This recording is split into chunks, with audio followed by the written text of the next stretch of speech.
Ikaw ba ay pagod na sa pag-aantay sa Diyos? Pag-usapan po natin 'yan sa devotion natin na ito.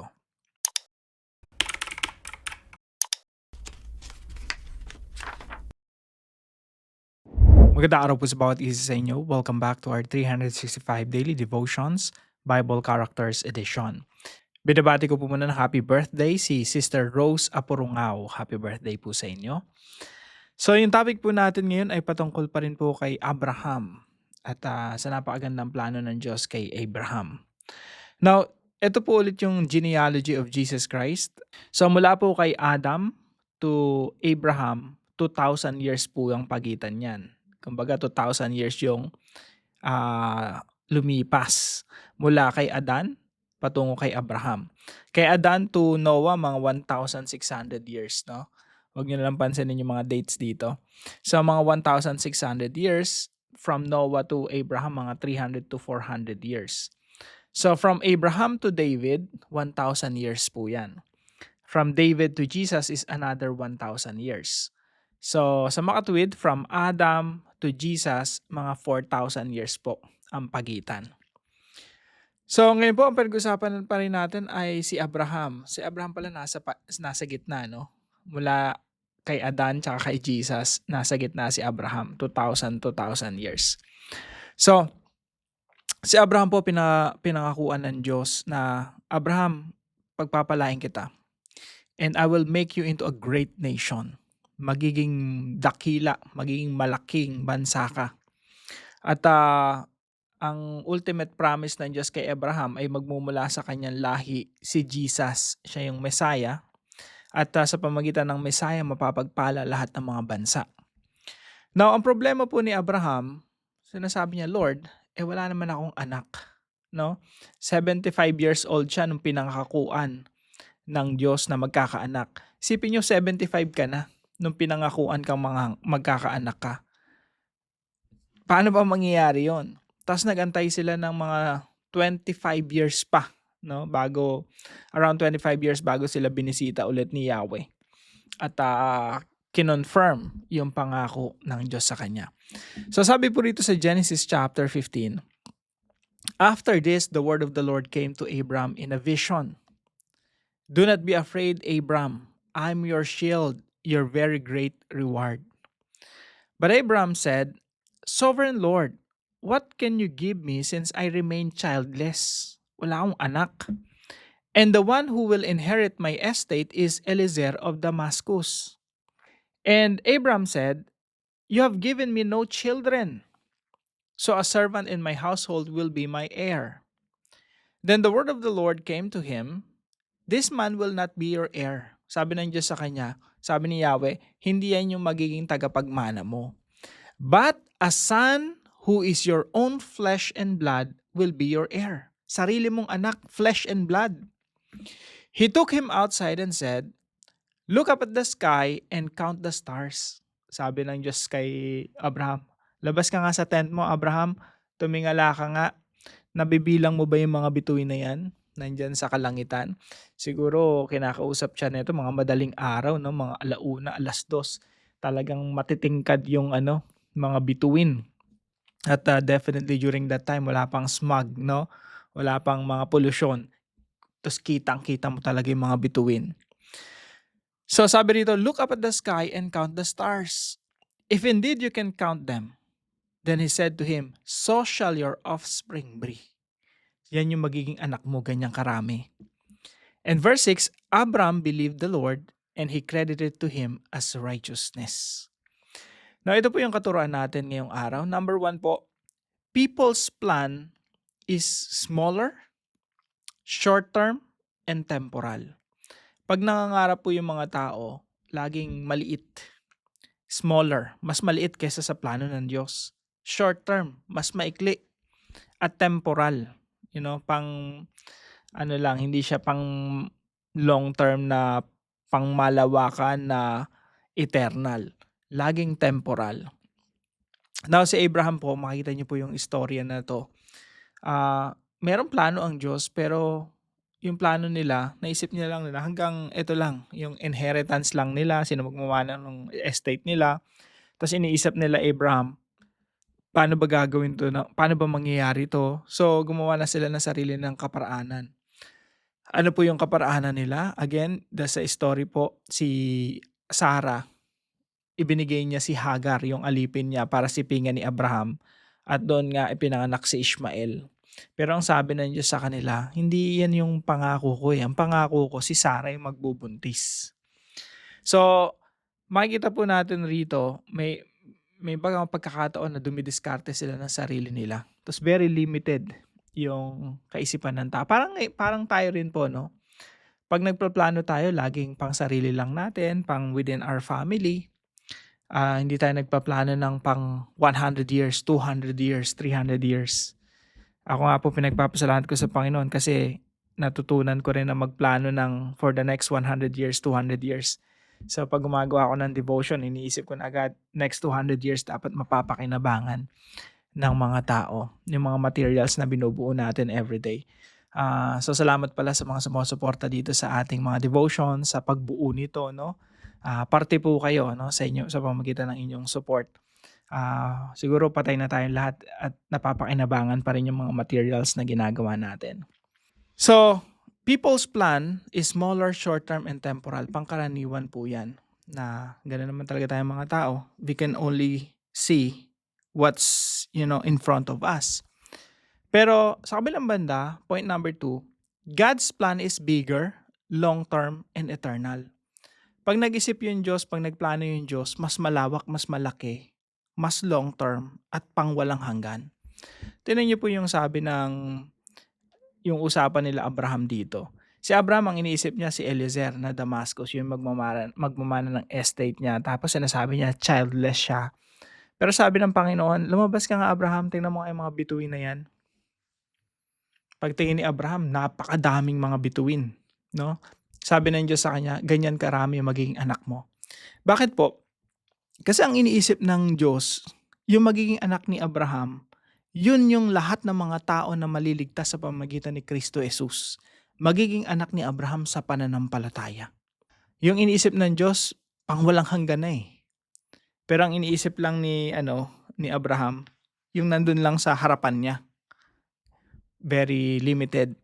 Pero ang plano ng Diyos, eternal, pangwalang hanggan. Ganyang karami ang magiging anak mo. Ikaw ang iniisip mo lang, isang anak lang, or si Eliezer lang, or si Ishmael lang, or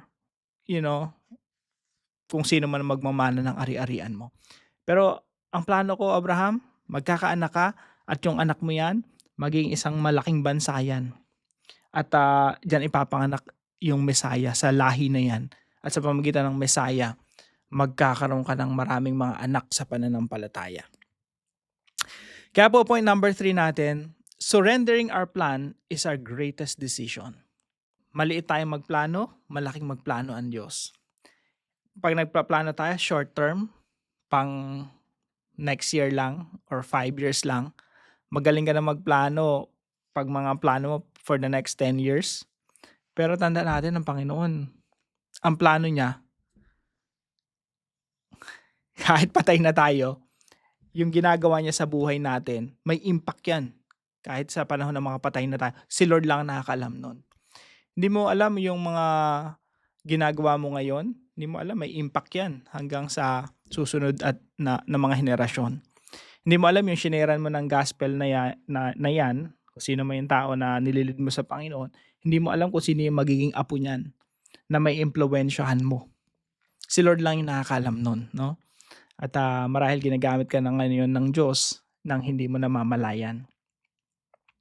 So, the best thing to do is to surrender our plans, mga plano natin. Pasakop natin sa Panginoon. And that's our greatest decision. That is in fact, that's our greatest privilege. Ito yung pinakamagandang pribilehiyo or oportunidad na meron tayo. Yung surrender natin yung ating mga sarili, ating mga plano sa Diyos. And Lord, kayo nakakaalam ng future. So ito yung buhay ko, ito yung mga plano ko, sinusuko ko sa inyo. Kayo naman, after all, yung may long-term plan, yung may eternal plan. And I want to be part of that.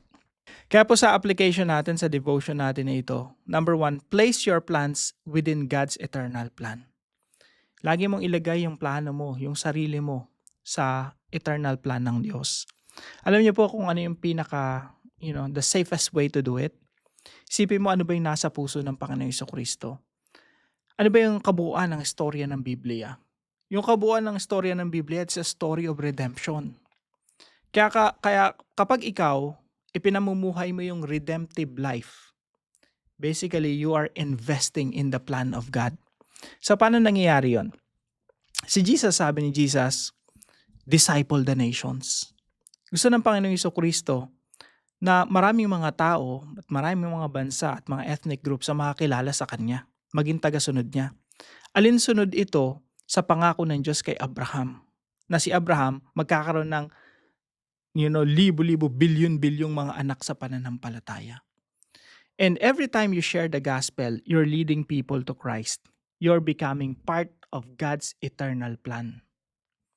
Kaya po sa career natin, trabaho natin, pagpapamilya natin, talagang connected yan eh.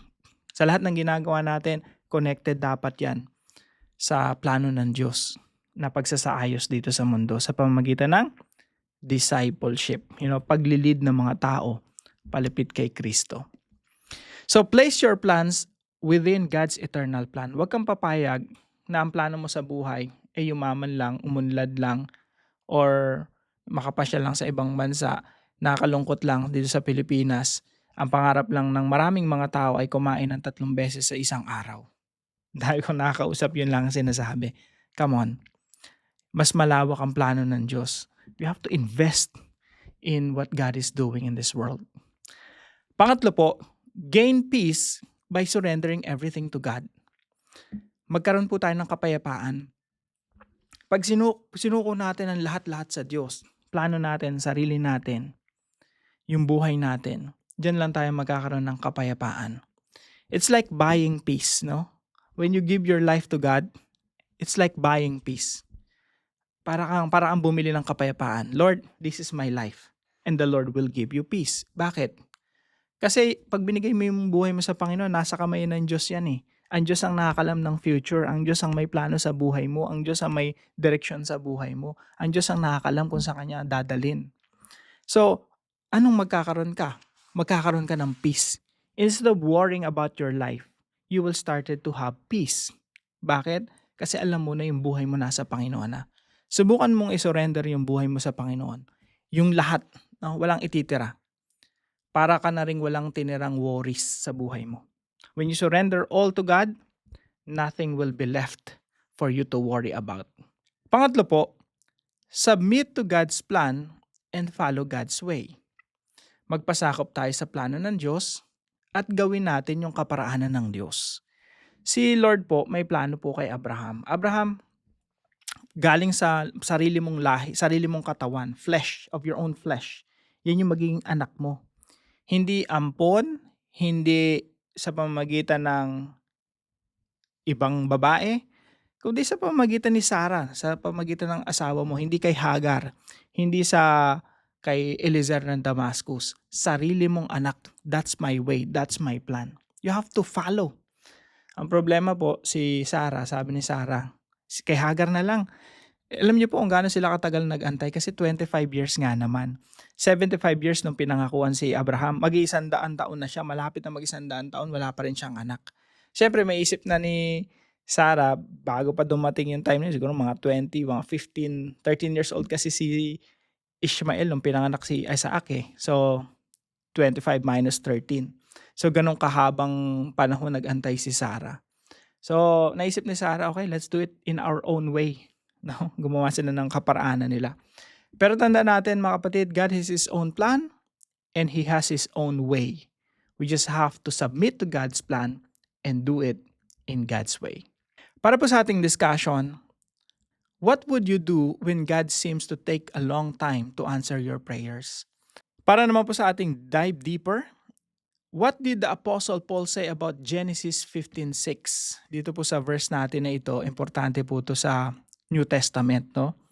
Sabi po rito, Abraham believed the Lord and He credited to him as righteousness. Anong sinasabi ni Apostle Paul patungkol dito?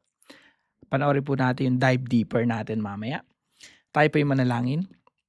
Father God, there are days when I feel tired of waiting and unsure if things will ever change.